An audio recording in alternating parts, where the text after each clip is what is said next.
Est-ce que faire croire au Père Noël à nos enfants, c'est mal? Aujourd'hui, on en parle. Alors là, bien entendu, tout est une question d'avis. Donc, je vais vous donner mon avis. Je pense que faire croire au Père Noël, ce n'est pas une mauvaise chose parce que ça fait appel à la part de magie et à l'imaginaire débordant que peuvent avoir les enfants. Alors oui, c'est un mensonge, mais c'est un mensonge pour son bien. Comme on fait croire aux enfants que manger de la soupe va les faire bien grandir, lui faire croire que le Père Noël existe, c'est réveiller un petit peu cette magie qu'on peut avoir à la fin de l'année.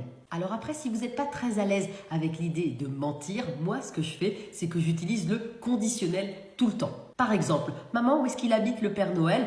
Paraîtrait qu'il habite au pôle Nord. Par contre, ce que je pense qu'il ne faut pas faire, c'est s'en servir comme menace. Même si c'est vrai que c'est quand même très difficile parce que c'est tellement pratique de dire le Père Noël, il ne ramène des cadeaux qu'aux gentils enfants.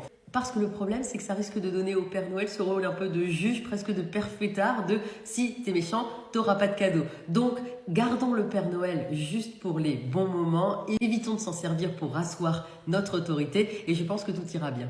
Et qu'est-ce qu'on fait si l'enfant demande s'il existe? Une première technique qu'on peut faire, c'est lui demander « Et toi, est-ce que tu penses qu'il existe ?» Comme ça permet de savoir où est-ce que lui, il en est.